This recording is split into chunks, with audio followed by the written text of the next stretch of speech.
Hi, everybody. Claudia McMullen here from Hugo Coffee Roasters. I'm here today with our friends from Paws for Life, Utah, Laura Madsen, and we're here today because Hugo Coffee is having one of their week-long online fundraisers, and this week the fundraiser benefits my dear friends at Paws for Life, Utah. We have been working together for years, and it's my pleasure to have a fundraiser for you guys. And Laura, I want to ask you to let everybody know. I'm sure your people already know, but my people might not know. What is Pause for Life, and what is your mission, and what are you all about? Yes, great question. First of all, thank you for having us today. We are so honored to be joining you for this fundraiser. Pause for Life, for anyone who isn't familiar with us, we started in 2012. Mm-hmm. Our original mission was to make Wasatch County a no-kill county. At that time, there was still animals being euthanized in the shelter. It was still a county that was using a gas chamber to euthanize animals. So that was our first project, was to ensure that gas chamber was removed and Wasatch County was a no-kill shelter. That was completed within a year, so by 2013. And from there, we set our sights even bigger. So we go across the state now to help our other Utah shelters. We even now have moved even regionally, where we're able to help some shelters down in New Mexico, some in California, some other states, if they have overcrowding, if that's an issue there, or if it's a disaster relief, when we have the fires in California or the tornadoes and flooding down in the south.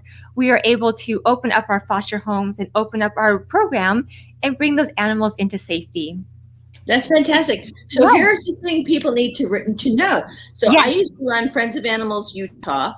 Yes. Friends of Animals, during the time I ran Friends of Animals Utah, we had the Wasatch, or the Heber program, I think it was called. The Heber program was, it didn't really quite fit entirely with what was going on with Friends of Animals, so I asked it to move off of Friends of Animals, and then it became Paws for Life.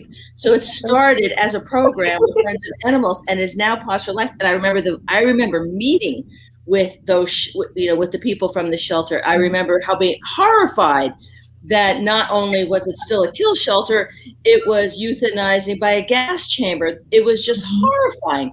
And the idea that you guys, created your own organization so quickly and had such an impact so quickly in this very dire situation is amazing. So kudos. And and Hugo has been underwriting the KPCW Adoptable Moment benefiting Paws for Life for quite some time, a couple of years at least. We have probably, between the two, with us working together, we probably adopted out like 400 cats and dogs. Exactly. I know, it's amazing. Yeah, first off, thank you for your initiative with the Heber shelter, because that's our roots with Paws for Life right there. Right, that's exactly right. Yes, and I know our spots on KPCW are so popular. Every week, those animals get adopted, I swear, within 2 days after being featured. So it is a wonderful program to get our animals out there to the public. Each year, we have just over 1,000 animals that come through our program, whether that be through traditional adoption, like animals coming to the shelter. You make sure their medical and spay and neuter is done and they get adopted to a home, or they come through in a TNR program. So we also do the trap, neuter, and return for Heber, and also down into Wallsburg and some surrounding places as well, to ensure those kitten seasons have fewer kittens, hopefully, over the years. Yes. So, Laura, tell me now, Paws for Life, that is a foster-based program, correct? Yes, we are all foster-based. There's no physical brick-and-mortar adoption center or place where the animals reside overnight. That is a great question. Yes. So we all are foster-based since we started in 2012. So our ability to help animals is directly linked to having those volunteer support in the community. So unless we have a home for this animal to go to, we can't pull them from the shelter. Sure. In the fall of 2019, we opened up a little adoption center in Heber. We're right off 89 North and 100 East, so kind of kitty corner to the post office. Okay. It's where we hold our meet and greets now, our adoption events, but animals, exactly, they don't live here. So it's just a little meeting spot for us with the public, but all of our animals do go to foster homes during the evening.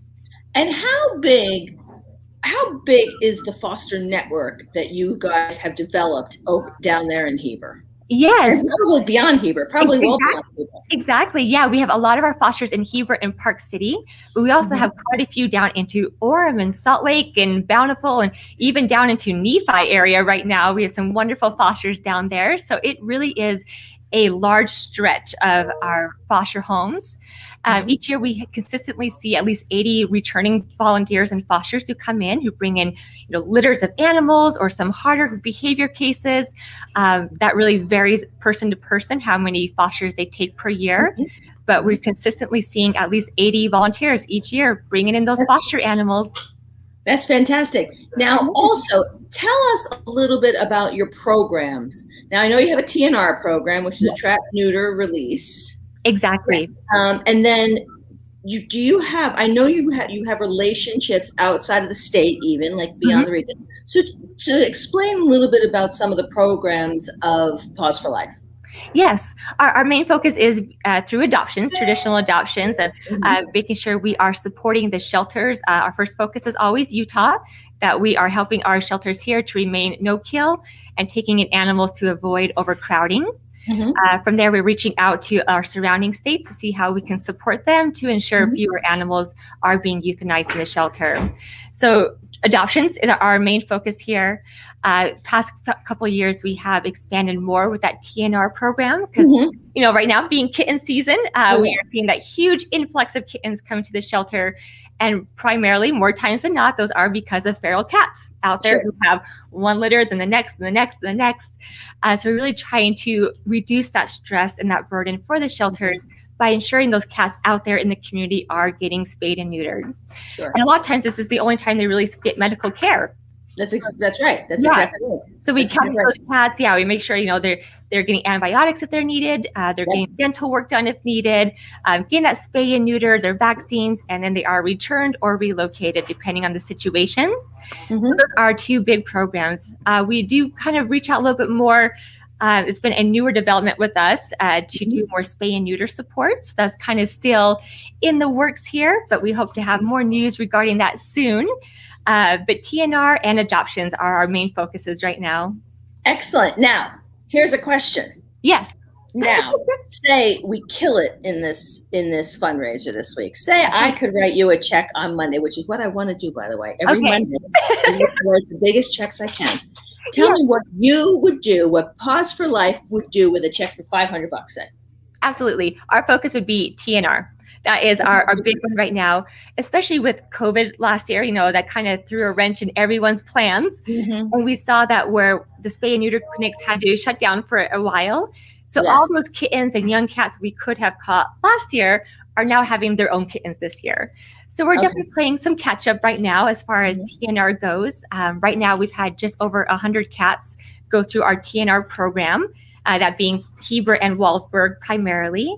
But there's still many more that we need to catch. We need to make those spay and neuter appointments, get that medical done for them, and get back on track and see those fewer kittens going forward. That's awesome. Now, have you seen, since with COVID, with the vaccinations going up and testing and vaccinations going up, I know there were lots of adoptions during COVID because people were stuck in their home and they were like, what else can we do but adopt a dog and cat? Adopt or foster a dog or cat.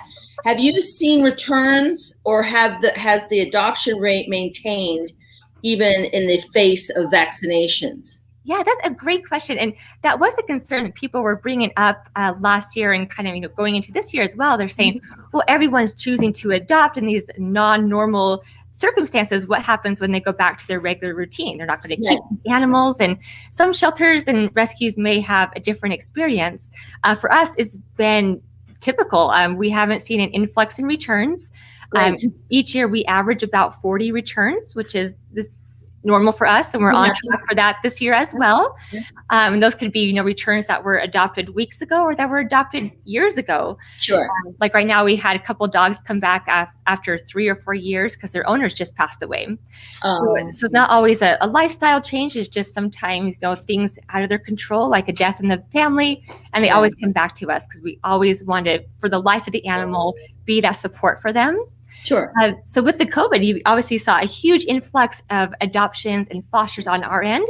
But knock on wood, thankfully, we have not seen an influx in returns. That's so wonderful, because that was such a concern of mine as well during the course of this past year. Yeah. That so many people were going to just go, oh, I got to go back to work. Yeah, take the dog, take the cat. Exactly. So listen, I wanted to let people know, because I didn't mention this at the beginning. So what we're doing is Hugo Coffee is having an online week-long fundraiser for the benefit of Paws for Life. And how that works is it started yesterday morning and it ends at midnight this coming Sunday. And for every item sold on the website, not just order, item, not just coffee, item, anything I sell on the website, I will donate $2.50 to Paws for Life on Monday, which I can't wait to do, because like I said, it's my favorite day of the week. It's my favorite part of the day is when I Venmo or write checks to fantastic animal rescues like yours. And so the point of this is to get people to get online, to buy coffee, because you have until midnight on Monday to do so. And we want to sell, because we want to write big checks to Paws for Life so that we can spay and neuter all those cats. Yes. Many cats. Many cats that are out there right now. As much as we love kittens, we want to see fewer kittens going forward. Yes. We definitely want to see fewer kittens going forward, and particularly feral kittens. Feral kittens, yeah. So that is why we're here today. And we do this. Hugo Coffee does this 2 times a month, where we benefit smaller or medium-sized animal rescues that do dogs and cats. And my sister brand, which is Fluffy Cow Coffee, we do it twice a month as well. We benefit farm animal sanctuary. So this week it's Paws for Life Utah. So let's get buying coffee. Let's spread the word, and let's make me have to write a really big check on Monday morning, because that's the point. We look forward to that. Yes, and I look forward to it as well. Believe it or not, I really do. I love this part of my job. It's why I exist. Yes. So that is our call to action for the rest of the week, because it's Wednesday. By the way, everybody, I'm in Iceland, so that's why I have a turtleneck on. I'm not really sure what day of the week it is. I think it's Wednesday, but we have until Sunday, wherever in the world you are, midnight. And bye is all I have to sell. All I have to say. I'm a little tired because I just landed yesterday. Yeah, I can't imagine why you're tired. Yeah, I just want to make sure I was here with you guys, because I have such a long relationship with you, and I love your organization so much. So I was like, I don't care where I am in the world. I am going to be on this damn live stream with Laura. That is all I have to say. Thank you so much. Yeah, and if anyone out there, as you're getting ready to purchase your orders and you want to stop by and see what Paws for Life is all about, we always welcome the public to come by. We are closed now on Monday and Tuesday, but we're here Wednesday, Thursday, Friday from 1 to 5, Saturday and Sunday from 10 to 5. So stop on by, check out the animals, come play with them, take a dog for a walk, whatever you like. We would love to meet you in person. That's fantastic, Laura. Thank you so much for your time. Thank you. Fingers crossed. Let's kill it this week. Yes. And you keep doing all the good stuff you do. Oh, you as well. Thank you so much, Claudia. Okay, bye.